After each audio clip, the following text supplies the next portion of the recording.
Welcome, Teffers. Just a short disclaimer. We had so many technical issues during this episode. It was a hell of a ride. But thanks to Stephen, who stayed aboard with us and made it possible, we finally made the episode, and it was such a great discussion. Sadly, Mike wasn't hearable for Stephen after a while. So at the end, it's only me and Stephen, but it happened. And that's the most important thing. So thank you guys for listening. And I hope you enjoyed this episode because we did doing this after all those incidents. Thank you, Stephen, for being part of this. Night. My time. Fear and corruption devour the streets. The rich steal and call it progress. I steal and call it freedom. Hammer, anvil, forge, and fire. Chase away the hoofed lion. There's the prize.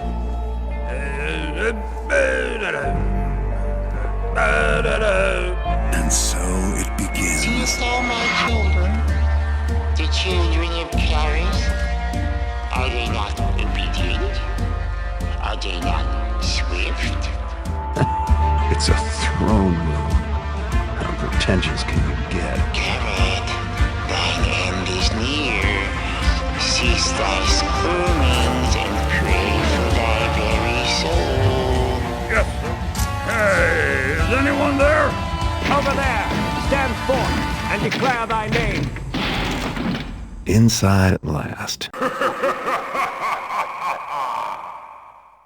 Welcome, fellow Teffers, to Inside at Last, the one and only thief-dedicated podcast. My name is Alex, and today I'm joined by two different persons than usual, and but very special guests. First of all, Brethren, or Mike, is here today with me, well-known community member, and he made all of this possible. Hi, Mike, and thank you. Hello, how's it going out there? And the next man, I think he almost needs no introduction to all the Thief community fans, you Teffers out there. Today, we have him here. Thanks for being here and joining us. Stephen, the voice, Russell, welcome. How are you? Thank you. I'm fine, Alex. I hope you're well, too. And Mike, too. I'm fine, too. Switzerland is pretty good at those times. And yeah, I hope you in the US are fine and your loved ones. Yep. Yeah, I'm doing well. Thank you. Cool. That's great to hear. Yeah, as I said, to most of the listeners, you definitely don't need any introduction, but please give those few lost souls the chance and introduce yourself. Who's the man behind the microphone and what are your many talents you are known for? My name is Stephen Russell, and I am an actor as well as a writer and director and musician and lots of other things down the line as well. And I'm primarily known, I guess my largest, oh gosh, words are failing me today. I'm for the purposes of this community anyway, I'm best known as a voice actor and the voice of Garrett as well as other characters in the Thief series. Yes, you are. And I think this brings us directly to the thief-related questions, which is our main focus today. And yeah, Mike, please go on. Sure, you bet. Yeah. All right, so we touched on the fact that you had done some other voice acting, and then my next question was just how did that body of work lead to you connecting with Looking Glass and auditioning for Garrett and all that type of thing? I had gotten connected with a casting agency in Boston. They notified me about a job coming up, an audition coming up for something called a CD-ROM project, how it was described at the time. And I actually had tickets to a Red Sox game for the day of the audition. So I thought, Nice. Great, two birds with one stone. Went to the audition. The character that I was reading for, I'm not even sure he had the name Garrett yet at the time. They described him as a Scottish spy, and I went in and did my best Sean Connery, and there was really no one from the company at the audition. It was just me and an engineer and a tape recorder in a little room. And the engineer was effusive in his praise for my work. And I thought, wow, it's not often that I walk out of an audition and I think I really, really nailed that one. I did about as good a job as one could possibly do.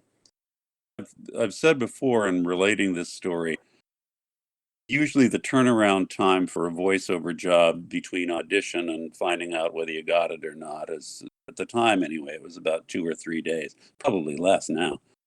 Yeah. And by the end of the week, I hadn't heard anything, so I just kind of let it go. And then 6 months later, I got a call from Eric Brocious at Looking Glass asking me to come in and read for this. And that was how it all got started. And in that time, in that period of time, apparently the folks at Looking Glass had really retooled the whole idea for the series, but heard something in my voice that they were interested in seeing what they could do with, and how I got in the door. So it was worth the wait. Absolutely. The game was actually called Dark Camelot back then. Does that sound right? That's right. Yeah. Yep. Okay. So you weren't actually brought in to read for Garrett specifically, just to do voices in general, right? Well, I think they still were hoping that I had something that they could use for the lead character, for Garrett. And that was where we started. But they, in the initial audition, they had asked me to do a couple of other roles as well. And I think they heard some versatility in my reads that they were thinking right off the bat that they could use me for. It's always nice for a company when they can hire somebody and in one session get a couple of voices from them. Sure. So if I get that right, at the beginning, when you auditioned for that, the character for Garrett wasn't really defined already, right? It was just like a rough shape of what he became later. My impression of it, Alex, is that he was defined, but the whole definition changed by the time we got to that first recording session. And I don't think that they had anything specific in mind. Once they let go of the Scottish spy angle, I don't think that they had a specific sound in mind for the character. They didn't want an accent. They were very clear about that. But they already had concept art, so I got to see images of what this guy looked like, and that kind of informed some choices that I made in that initial session. So, so you actually had influence on the development of Garrett and how he turned out to be what he was at the end? Well, if I had influence, it was minor. The influence that I think I brought to the table was just a certain sound, and I don't think that Eric had been thinking about this particular vocal range when he did it. The kind of whispery effect to it, almost a Clint Eastwood kind of tight-lipped delivery, really felt right for the character. Yeah. What is really funny, it's just a funny coincidence because there are fan missions out there made by some random Teffer, he calls himself, and he has defined a character with a voice actor, and he sounds like Sean Connery, and they use them as a character in the Thief universe. Everything That's comes so full funny. circle, I guess. It does indeed. I eventually got to do a Sean Connery in the Freedom Force games, and that was great fun too. I didn't know that because we did some research, but I overread that maybe. Interesting. So you could use your impression one day for a final product. Yeah. What one guy from the forums asked, like, what was the balance between the specific prompt lines they gave you to read, and did you in the improvising process change things, like for how you felt it's better for the style you brought on the table? pretty specific about their line choices, and I was working both Eric directly and with a wonderful audio guy at Looking Glass named Kamal Amarasingham. Hmm. And he Kamal was terrific. He was recording most of the session. So anyway, I was talking about Kamal and talking about his sense of humor and his wonderful dry delivery, and he often would allow me to improvise at the end of a line. If there was an ellipsis at the end of the line and there was a chance to, say a character was walking out the door in the scene, and he just said, just throw in whatever you want. Those times were very rare. This was a very, very tightly scripted endeavor. And one of the things that I really appreciate about the Thief game is the writing that went into it, and the fact that it was very clear to me what the intentions were. It was strong, obvious, emotional content at times, and that's a great gift for an actor. Yeah, I think you once said that it's like the material you're given is important, so that you can deliver, and what they imagined. And yeah, but it seems like a perfect match there, because the writing, of course, was amazing, but I think without your delivery, it wouldn't be as on point as it was, and what we love today still. Well, I think what I may have said in one interview somewhere down the line is that there's nothing harder to act than bad writing, and Yeah, and by contrast, good writing just gives you so many clues that you're able to latch onto and run with. So it's kind of a minor point, but I always had wondered about this. There's two versions of Thief 1. There's the Dark Project and there's Thief Gold. Were you actually brought back, Steven, to do more voices for Thief Gold, or did they do all that initially and just have it saved away for a future date, or how did all No, that work out? the gold sessions were definitely add-ons, and I think there was a part of the reason for that was just financial, that they were just trying to see if Thief 1 would warrant the additional content. If the Gotcha. sales would be sufficient to bring in that new round. Because there was some talk in the past about that the missions were done, but then they cut them from the final copy. But That's not my recollection of it, or if it is, I do know there were additional sessions, okay, and Yeah. I think that they, even if some of the content was recorded earlier, there was additional content that came in later, or we may have decided to, or they may have decided rather, to just change some of the content. Yeah, when you just said like they were looking how it turned out financially and stuff. So Thief 1 happened, Thief Gold happened, and I think Thief was never that a well-selling game. It maybe just hit maybe the mark what they said. And for Thief 2, the studio was already struggling a bit. And with your recording sessions for Thief 2, could you sense that already, that something is in the air, or that they are really under pressure? Or how was that recording sessions for Thief 2? Was it different? There was no sense that there was a problem with the company. In fact, the eventual demise of Looking Glass came as a huge surprise and a very unwelcome one to me. They seemed to be going full steam. They were working on other projects at the time. The offices were just as crowded as before. The one thing that always seemed to be changing, it seemed like there was always a new receptionist every time I came in. And I think eventually at the last session, there might have been no receptionist at all. And maybe that was the only clue that I ever had, that things were perhaps not as healthy as one might wish.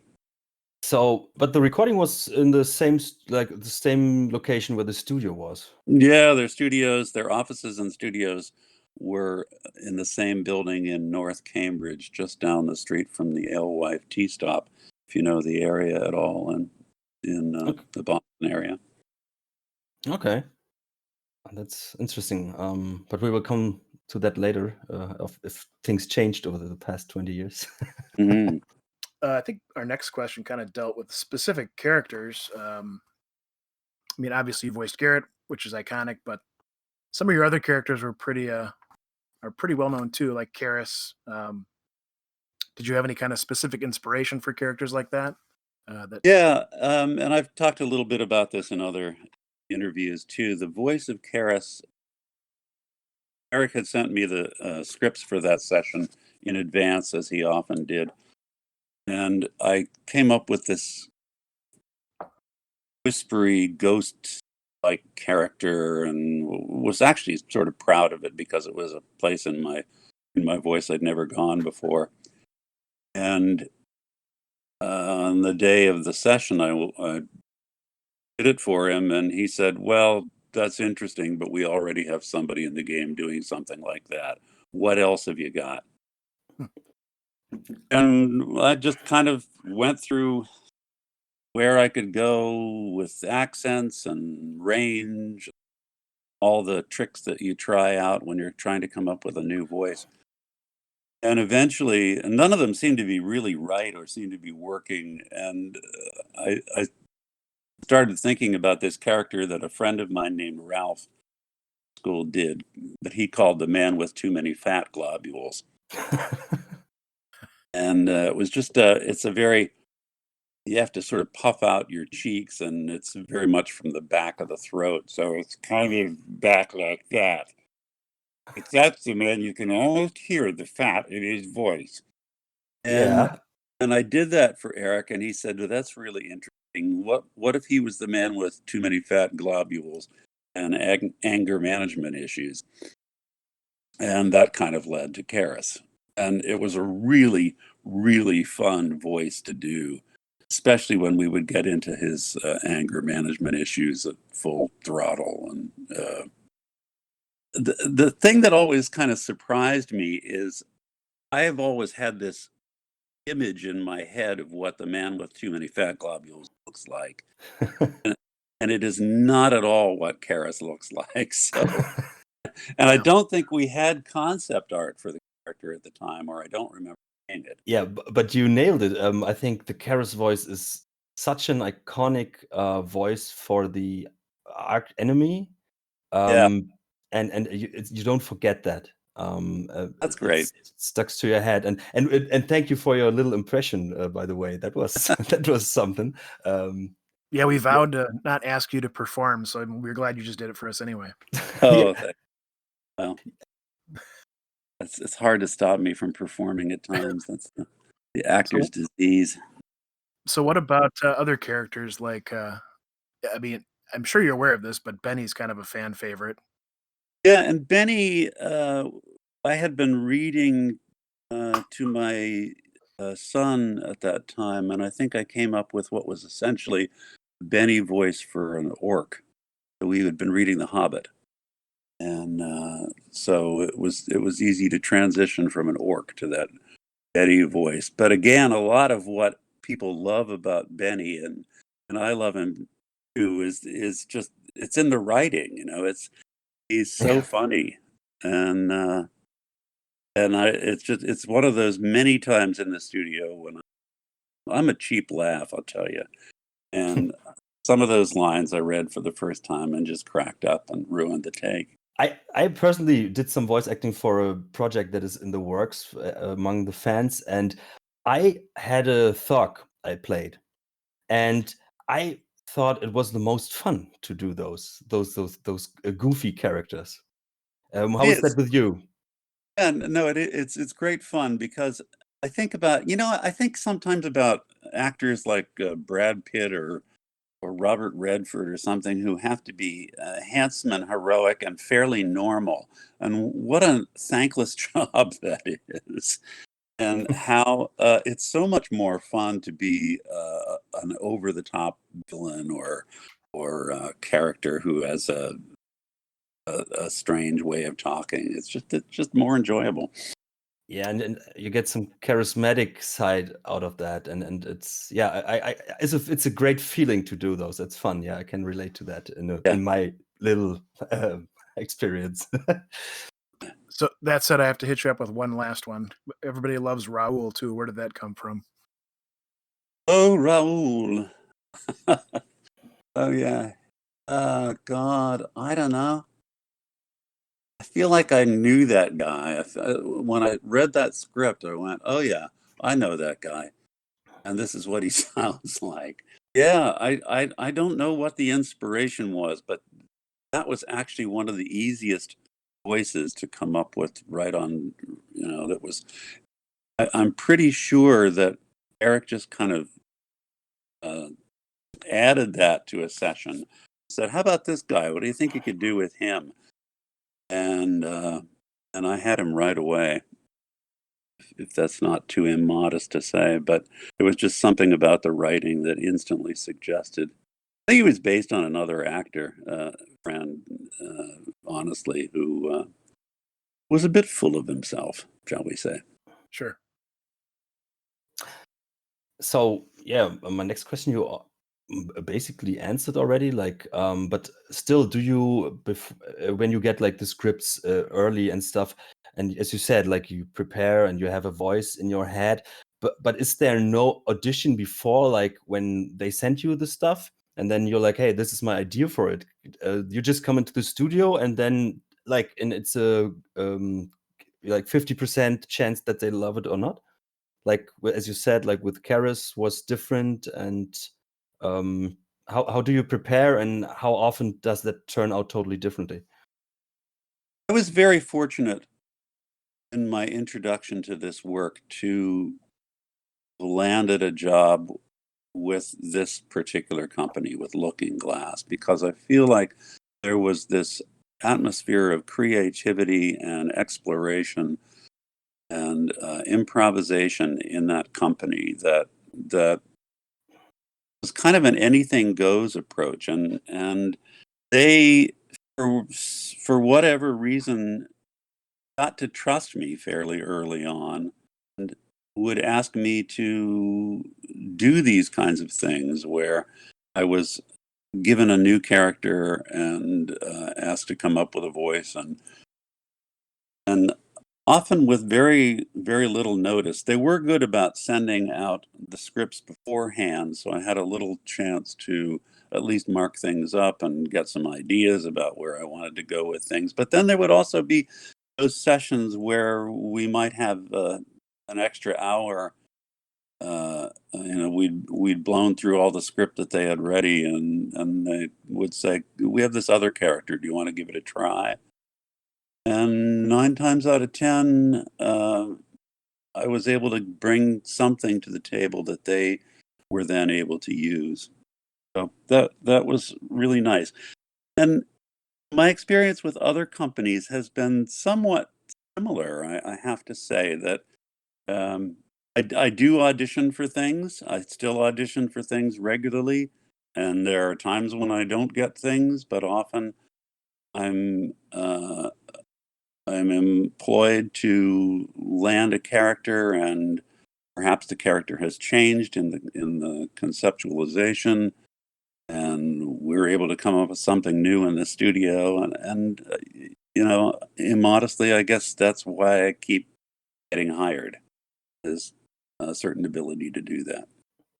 Yeah, and maybe that's the reason you do a lot of Bethesda works, right? Yeah. I think Yeah. they know what they get, they know the package, and you deliver. And yeah, so what have you been? You have been in Skyrim, you have been in Corvo, Dishonored 2, and Prey. Right. What was there? What else was there? Fallout 3 and 4. And of course, Fallout 70. Of course, I played that. Yeah, so yeah, they hire you for a good reason, I suppose. Yeah, and there's also a similar air of creativity and experimentation in that studio. And a lot of the folks from Looking Glass, most notably Emil Pagliarulo, went over to Bethesda once Looking Glass closed. Yes, I heard that. And what is also funny, we have a legendary fan mission author who made a legendary mission in 2000. with the editor. And today he is working for Arcane, and he worked on Dishonored 1 and I think Prey as well. So That's terrific. yeah, it's great. Okay. So because Mike was starting the question 3 times and you asked again, so there's some connectivity problem. But he was asking, like, in general, as he said, the cliche question. But was there any character that is maybe your favorite role, or maybe some character that pushed you to the limits in your performance? Maybe. I tend not to have favorites. I love Garrett. It was just and in part that's just a matter of because that was my introduction to this whole new line of work for me. Yeah. But I also love doing Nick Valentine and Fallout 4 and Dima and Corvo, and then there have been these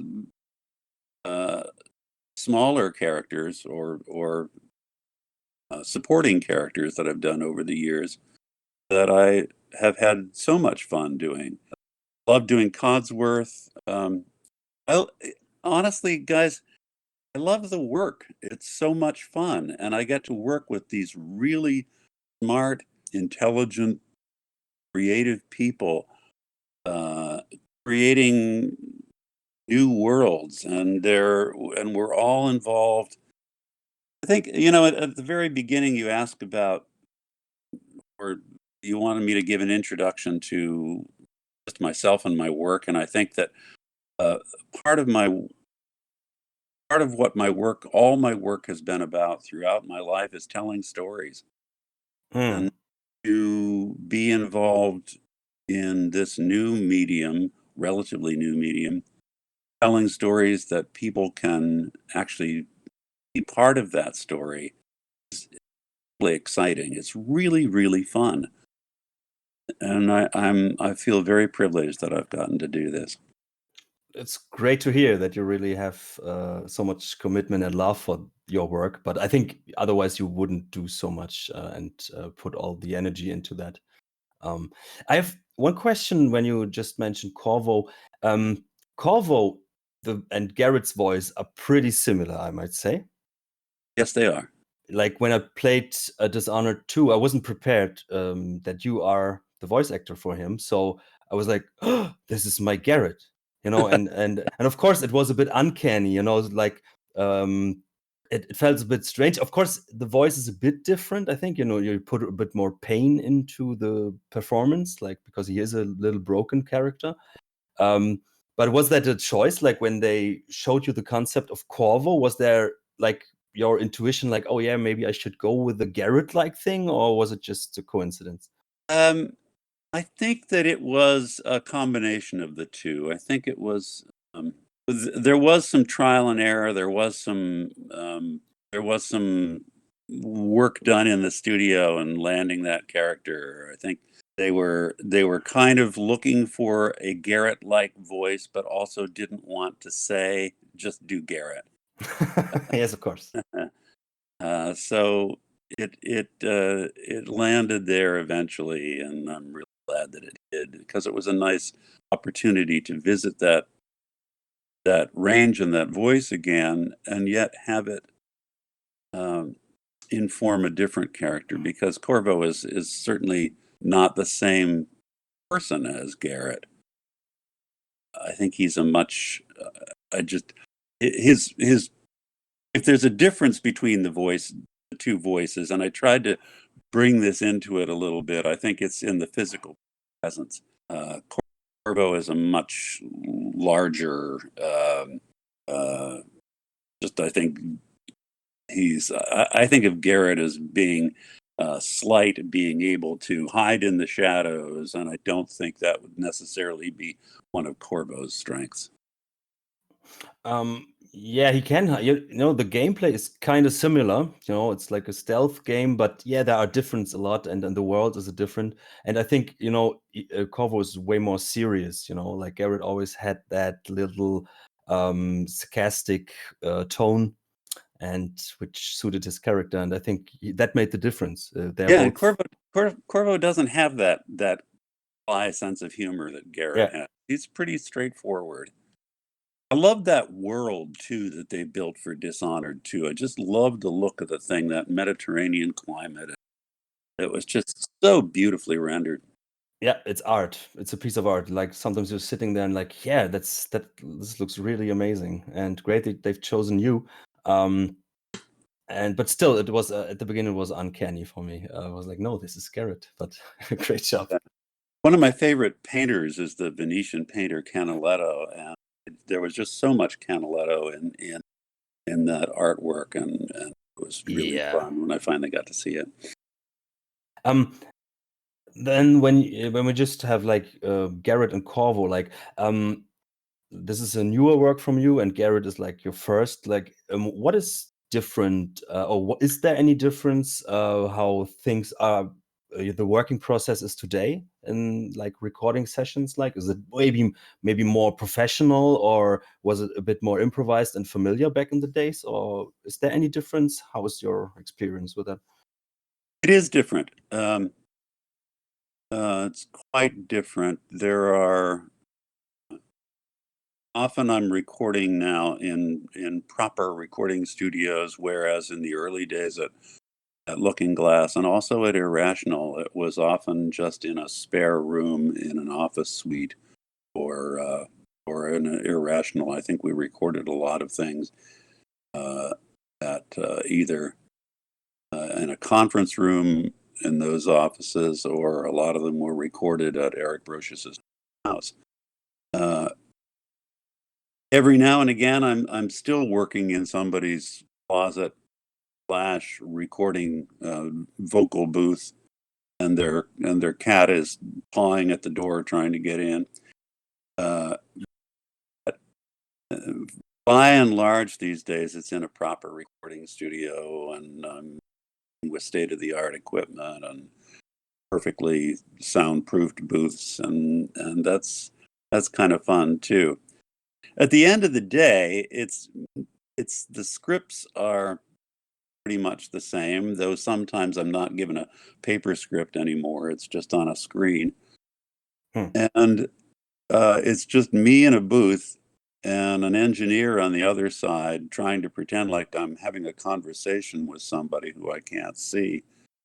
And that part of it. So the actual work that I do hasn't changed all that much. Surroundings are different. Fun. So I have one question that just popped up in my mind because when it already got me in Thief Deadly Shadows, which you also voiced, and I just revisited that, and what I remember is that the voice quality was suddenly so different compared to the first games. Like suddenly it felt surrounded, like you are really in my head.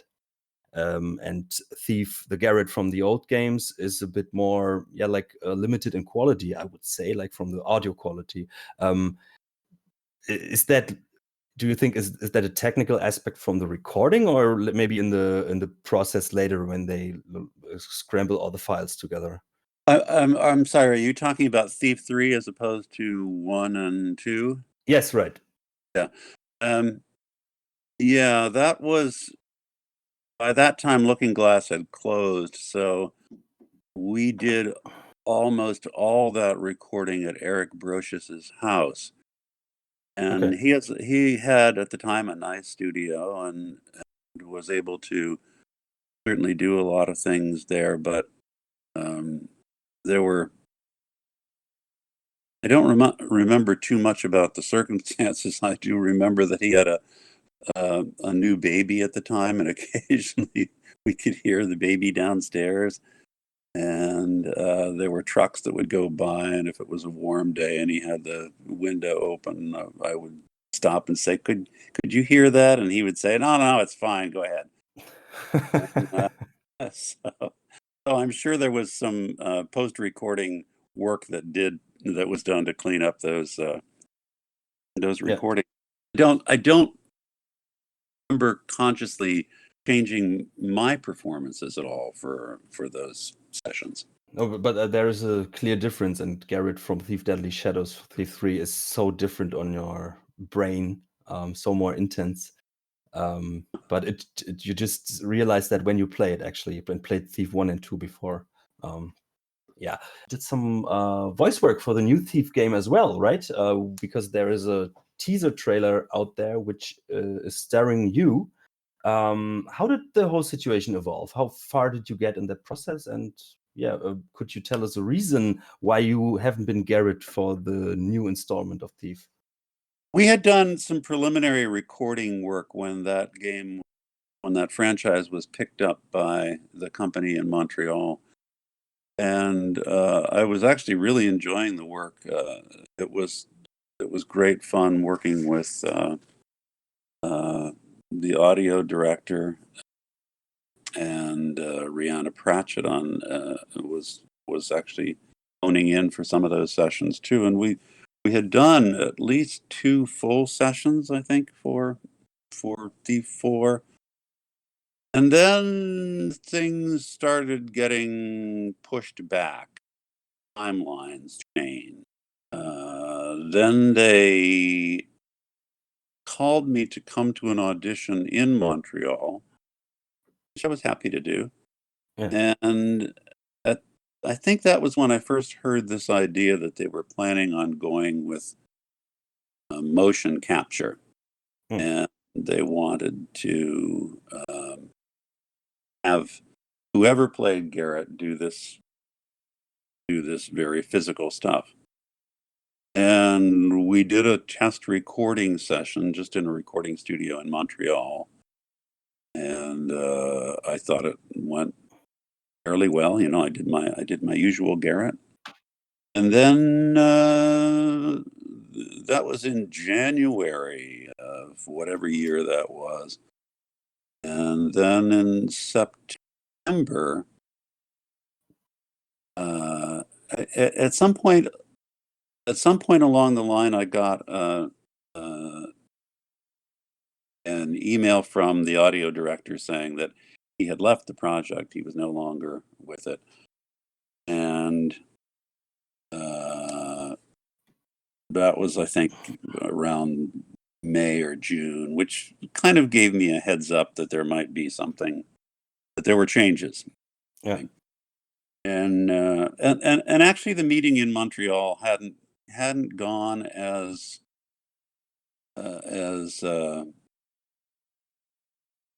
it hadn't been completely friendly. Let me put it that way. There was definitely an aspect of challenging me about this, and I recall somebody even saying, "Well, we're looking to go for this new direction, and we really are trying to forge our own path with this." They weren't unfriendly, but it wasn't the same old Thief, It wasn't all. Yeah. It wasn't hanging out with Kamal and Eric and cracking wise like I'd gotten used to. So there were some clues, in other words, and then in September, they finally let me know that they were going with someone else. Yeah. And that's certainly their right, and it's certainly understandable for what they wanted to do. I'm not the most athletic person you'll ever run into, so I think their choice for going for somebody else for that, if that was their priority, was probably correct. And having been on the other side of this equation, where I've taken over for a role that somebody else voiced, I know that that's just part of showbiz. You get there are no guarantees that because you've done something once, Sean Connery gets replaced by Roger Moore, who gets replaced by Pierce Brosnan, who gets replaced by Daniel Craig, and that's just the way things go. Yes, So, of course. Yeah, wasn't the happiest day of my life, but I certainly understand. Yeah, I think the person who did the voice, I think he did a good job. But of course he couldn't win. It's like there are those Thief fans and they want that voice, and if they don't give it to them, then the other guy has just lost. That's and I have to admit, the whole the whole scripting and writing wasn't the same as from the original game. So I think it wouldn't have been the same material, Yeah. So yeah, it's sad that you haven't been in there, and of course the fans are still upset, and I think it's the worst decision they could make. They underestimated that, I guess. Oh, thank- But you have been. I think Nick Valentine, I think, is one of your most beloved roles outside of Thief, if I'm right. Or how's your impression there? I think that's right. That's sort of the role that's led to a whole nother fan community for me, and that's been very gratifying to kind of have this second act or third act or whatever it is. But it's amazing because when I played the game, and it's my first Fallout game I ever played, and I came to that guy one day and I liked him a lot. And later I found out that you are the voice, and then I was like, of course, sure. Yeah. So my question is, so you said you're not the most technical guy before we started recording, but do you play games, and did you ever play like a Thief game or another game you were working on? Yeah, and it's always disconcerting for me to play a game that I've done some voice work on because it completely pulls me out of the gameplay. I just start thinking, oh, why did I say that word like that? And oh man, if I'd only known that was what was happening in this scene, I would have done this differently. And it all becomes about me. Yeah, I can totally imagine that, or that you think of the process behind it and not just enjoy it, right? Yeah, yeah. It's kind of fun sometimes. I've been, for instance, when my kids were still living at home, they would occasionally be playing a game that I had done some work on, and I'll walk through a room where they're playing, and if they had the speakers on instead of headphones, I'll hear something and I'll go, oh, that's interesting. I wonder oh, that's me. But did they recognize you? Sure. Yeah. And they've been great about being interested in the work and supportive in doing this. And my kids are both really wonderful actors as well. And my younger son is an audio person for film, as well as a good writer and director. So he's very attuned to this kind of work. So you give your interest and your talent in arts to your children. That's cool. Yeah, I often say they probably never looked at my checkbook, and that was what made them go into the work. No. Weird. Have you worked together with your children at one point at a stage? Yeah, I've done a lot of stage work with both of my kids. Yeah. And Robin, my older one, was in Freedom Force games with me as well, playing Liberty Lad. I never played the games. I just was it that with that unlicensed superheroes? Yes, Yeah. they're really fun games, and they're very cartoonish, and that was part of the fun of it. I mean, talk about It was Rockstar Games, right? was that right? Or a DMA? I don't know, DMA at that time, maybe? It was developed by Irrational. Okay. And I can't remember who the publisher was, but they were really enjoyable. I actually really enjoyed the work that I did for that studio, which was a lot of the people from Looking Glass went over to Irrational, and the same kind of creative spirit ended up guiding that studio as well. Going back to the Thief 2014 thing, you have been aware that there is a petition on the internet from the fans, and you wrote, you made a post one day where you acknowledged that and said thank you. Are you aware how the Thief community is going on today? What is that there are still fan missions being produced, and like the podcast started last year. and they are still improving the engine and stuff like that. Are you aware? It's not big, but how much is going on there? I am aware of it, and it's really gratifying to see that the work that we all did years ago now, 22. Yeah, is still influential and still beloved by so many people.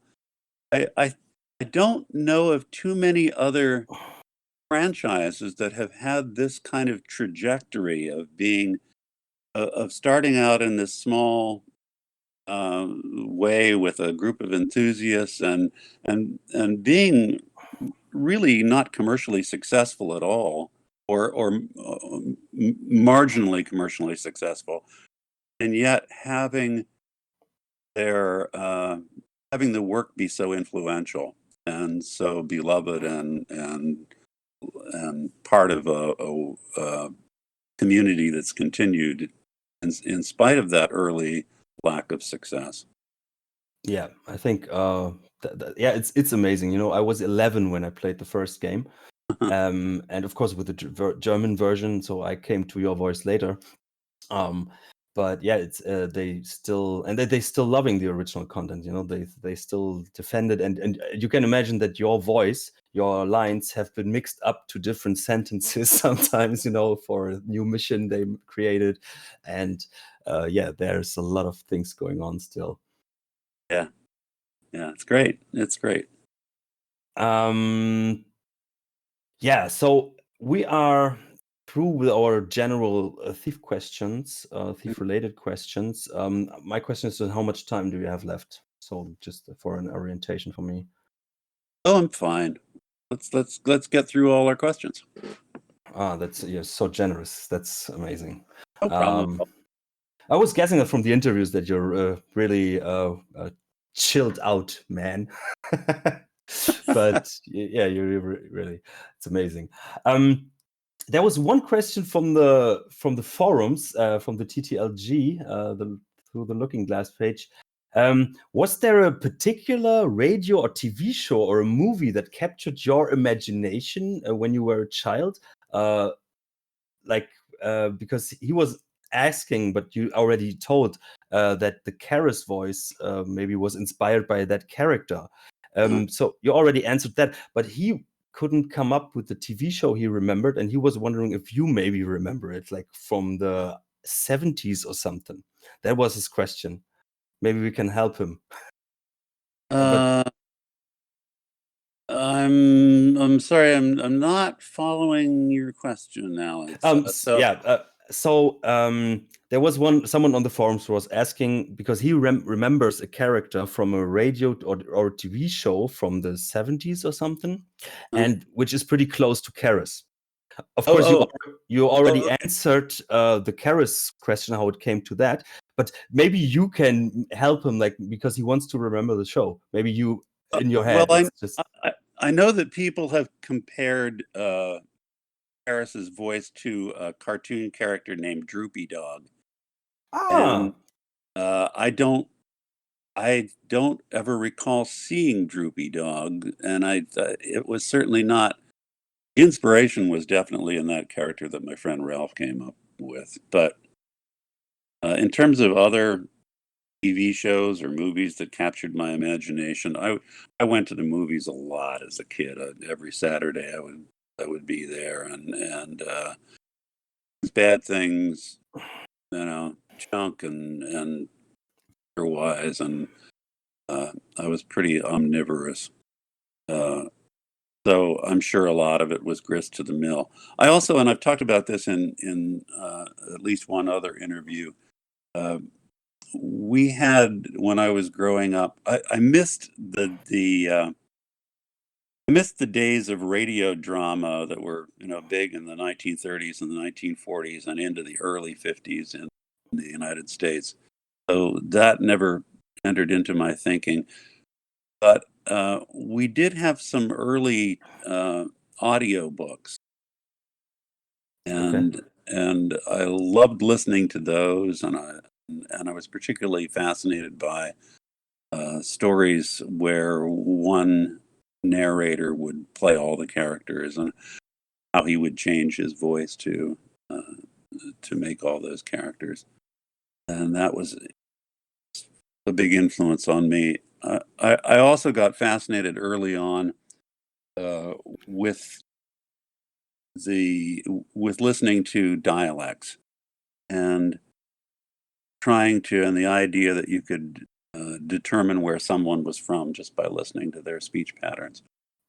Yeah, So- that's a very interesting thing. We could talk about ours about that. It is fascinating, isn't it? And there's so much that you don't hear right away.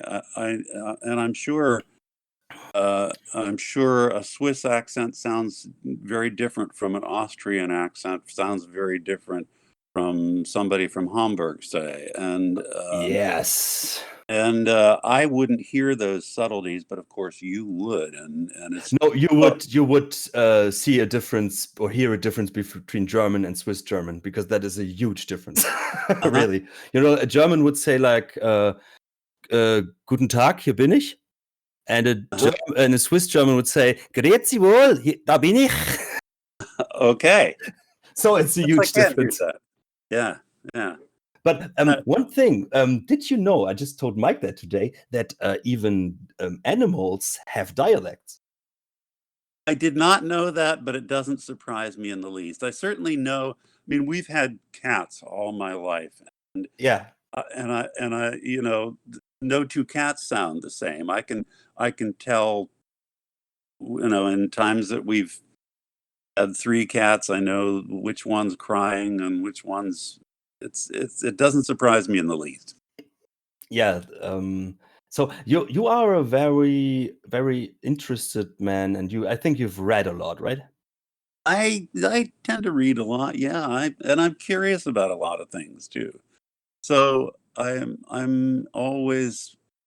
I used to in graduate school, one of my work study jobs was shelving books in the library, and I would purposely give myself a section of books in an area that I thought I had absolutely no interest in, just because I wanted to be sure to finish the job in the time allotted me. And inevitably, I would still find something on the shelf, and I go, "Oh, that looks interesting," and pull it off. And an hour later, I'd still be sitting in the same place. So That's yeah, impressive. That's outstanding. I think on your Twitter it says that you are like a bibliophile or something like that. yeah. I love books. I've involved in one way or another with books all my life, and still, I think I tend to carry a book with me pretty much everywhere I go, and that's my go-to entertainment. Up something to read.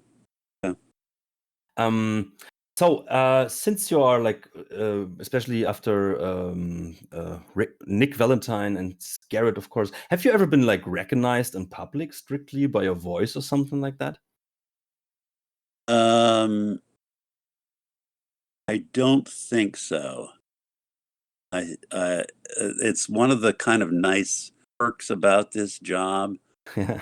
It has come with a certain amount of, I don't know, recognition, and yet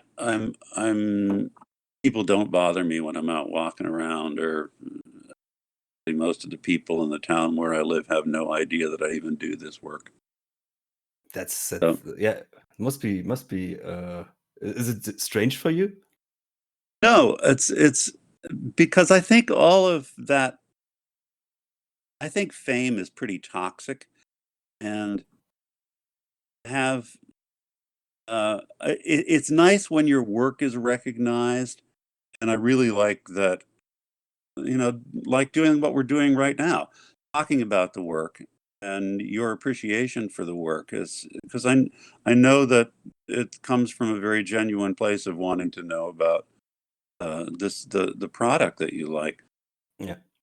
And so that's a fun for me. The other stuff is just nonsense, and I'm very happy to be not part of. I can't imagine what it's like to be somebody like Brad Pitt. Who it just must be awful. Can you imagine? It must be awful that people are constantly after you, and I don't know. I don't Yeah. envy him in the least. Yeah, and having your divorce like all over the media and stuff like that, yes. And I think it wouldn't suit your character, you're so did you say humble person? I don't know if I would use that word. It's my limited English sometimes, that's why I'm I asking don't know. you. It's just I have an ego like everybody else, but yeah, I mean, leave me alone. Let me read. Yeah, he's gone. So are there any tips for aspiring voice actors like me? If you want to join the industry today, of course, you have no experience in joining it today, but maybe you have experience from others. How do you usually do that?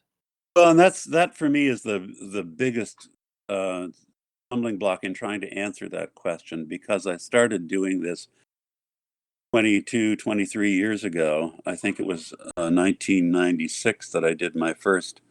I did that audition for Thief, and in a way, every job I've had since then has come as a result of that first audition, in one way or another. Either in the case of the Irrational games, it was because the Looking Glass people went over to Irrational, and then some of those people went on to, it's a pretty small community in a way. So once people get comfortable working with somebody and they move on to another company, they tend to take their contact list with them. And so that's been my career. So I don't know how you get into things now. I don't think it is as easy as it was back in the day. For one thing, most of the work now is union, where it was non-union to begin with, at least in the United States.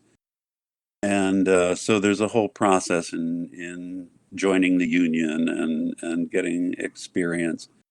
In terms of what you can do to prepare to start doing the work, voice acting is actually a pretty succinct definition of the job. It is training your voice. It's also training to be an actor. And I think the fact that I did so much stage work as well as radio work and other kind of acting before I ever started doing the voice acting enabled me to go into that first situation with a certain amount of confidence, as an ability to understand a script, to ferret out character and motivation from that script at pretty short notice.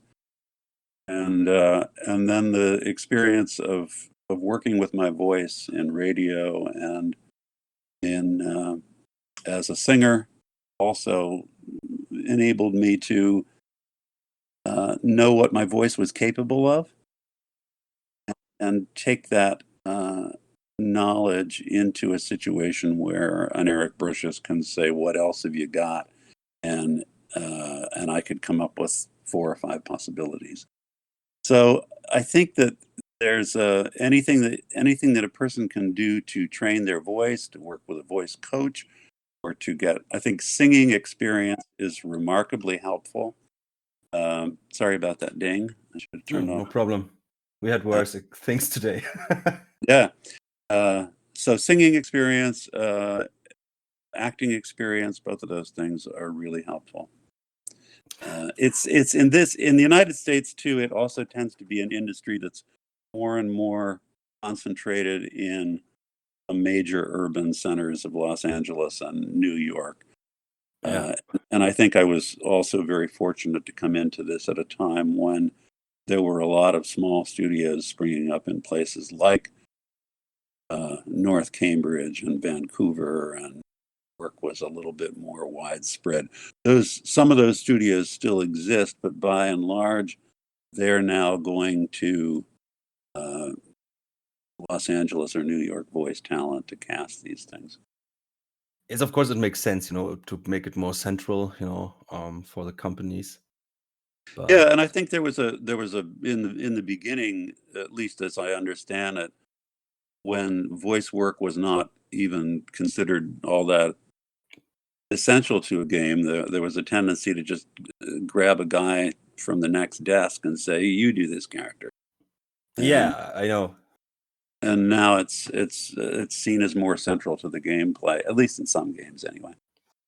Um, Speaking of, did you is there a special way that you treat your voice, or there's some, not just your, like you said, the exercises and the experience with singing, but do you take special care of it because somehow your voice in kind of way is your money, right? Yeah. Um,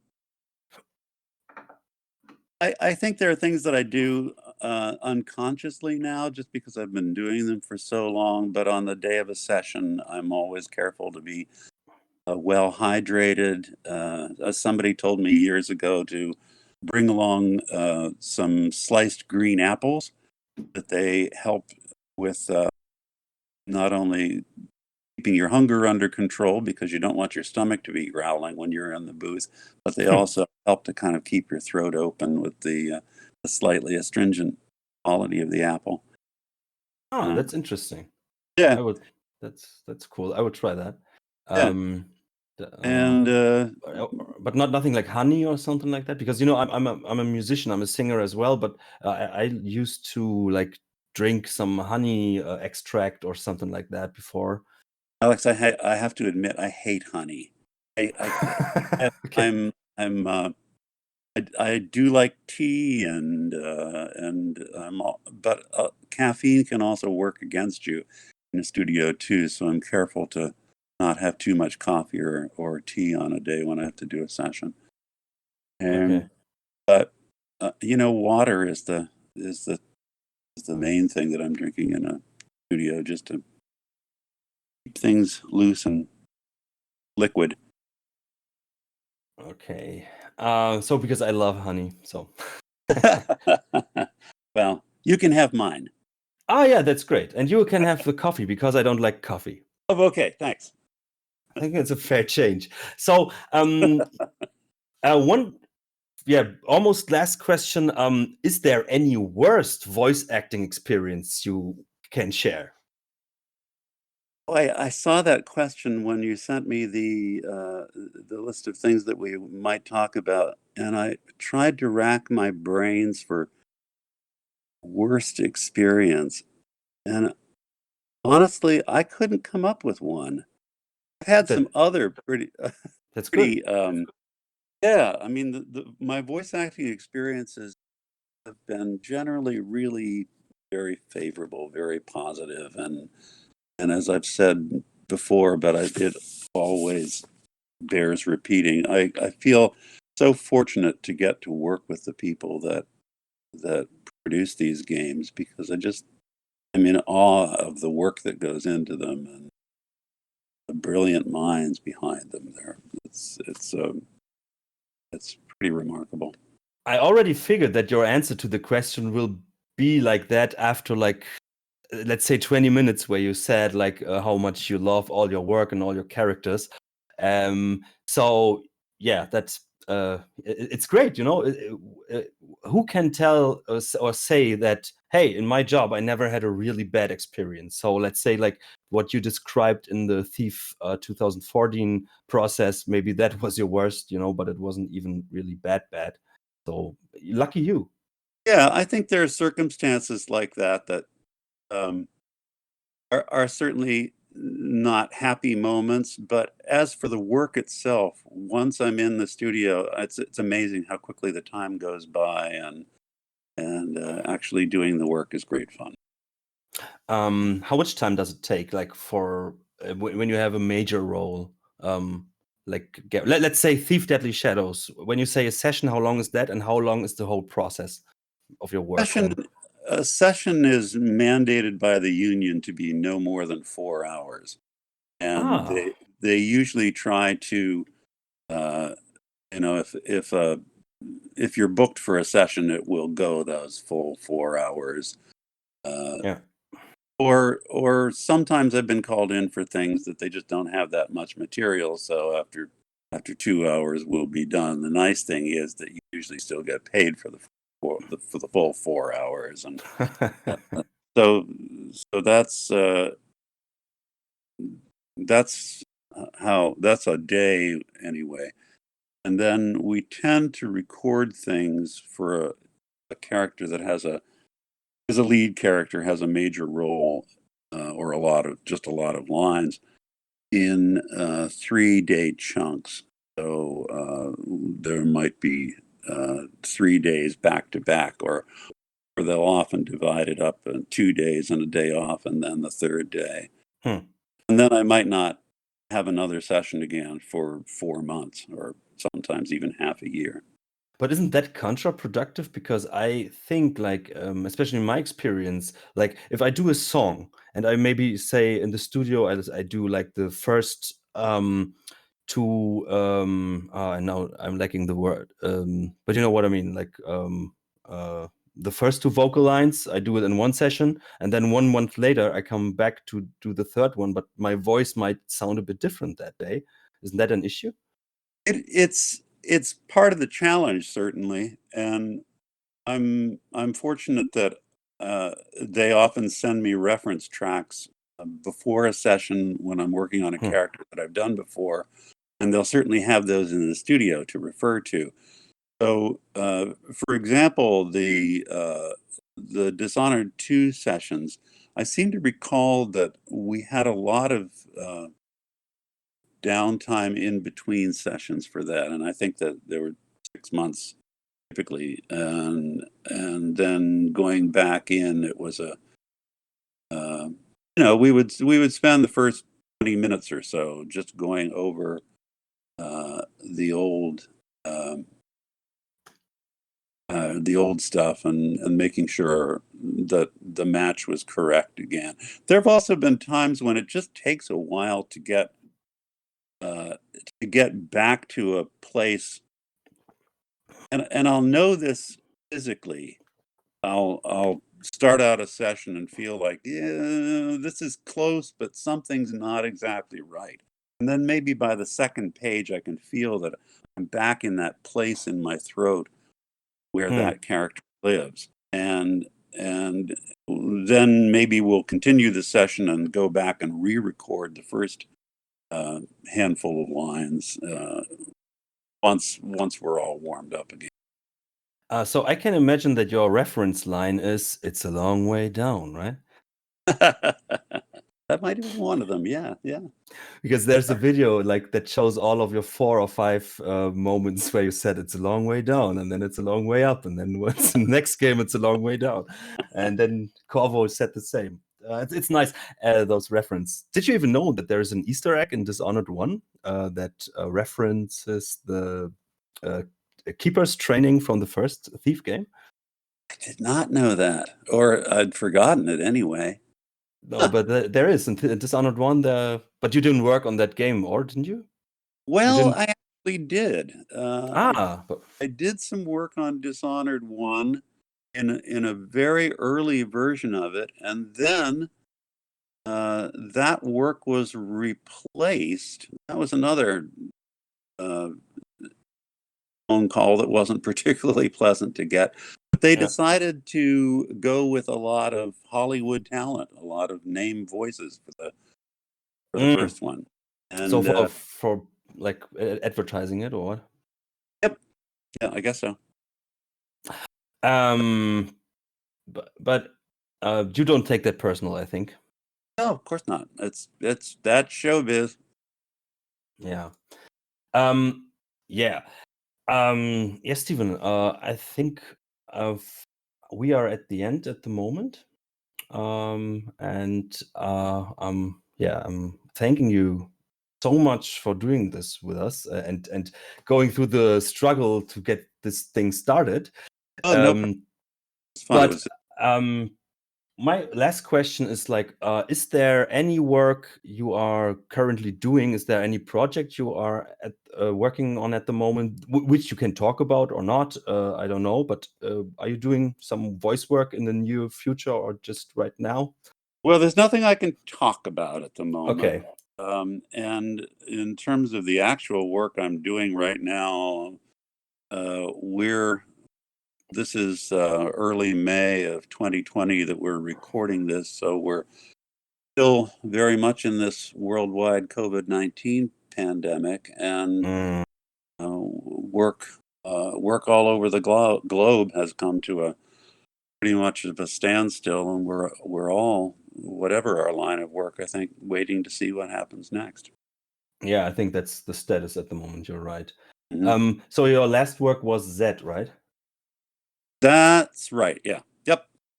Yeah. And a very interesting game, and again, a privilege to work on that with Chuck Carter, who has this long history, and you know, certainly with working on Myst, which may be the first game I ever heard of. Okay. Yeah. Yeah, I saw some making of, and I think the way you were interviewed for some minutes by that guy, and yeah, it's I like those games. It's a new type of games, you know, that came up in the last days with a lot of dialogue and a lot of story. So must have been pretty busy for you. Yeah, they were interesting sessions, and again, challenging because I was and talking to myself, and that was the rare instance where we were recording both roles in the same session, and so it was going back and forth. Yeah, interesting. So yeah, we all hope to hear your voice very often in the future in different games, because yeah, we all appreciate it, and I think in the name of the whole Thief community, because they were all looking forward to this, you know, just the announcement of your name gave us like doubled our clicks and our subscriptions. Wow. So yeah, they will all appreciate your appearance on this. This is one for the ages. Well, thank you so much, and this has been a great pleasure for me too. And I love the questions, and it was, and thanks to all the fans. I mean, I'm very, very grateful for recognition that I have gotten, and just not just the recognition, but all the positive things that people have said and written over the years. It means a great deal to me. Yeah, and it's great to hear that you're such an amazing character in private life as well, that people like to refer to. So as I said, thank you very much, and in the name of Mike, also, because he was planning this like 3 years ago already, like an interview, and then it didn't happen, and then he contacted me like if we wanted to do it again in that format, and you said yes, and I'm flattered, and I was smiling the whole time. Thank you so much, Stephen. Yeah, this was amazing. Is there any last words for you want to say, or anything you want to mention, like a website or whatever, that people should know about? No, just I hope everybody stays safe and well, and I think we all know what we need to be doing at this time with our social distancing and wearing your masks and being sensible about this. I think my watchword of late has been, it's better to be patient than to be a patient. So yes, I'm hoping everybody will come through this okay, and best to anyone out there who's having difficulties, and my thanks to everyone. And we are a great example of the social distancing situation, because otherwise, of course, we would have rang at your bell and did this personal. But yes, we kept it social distance over 3 time zones, and yeah, we did a great job. As I said, thank you, and thank you for listening, fellow Taffers. See you next time. Thanks, Mike, for doing this with me, even if you were just a guest at the end. See you, Taffers. Bye-bye. Bye-bye, Stephen. See you, Taffers. It was really nice talking to you.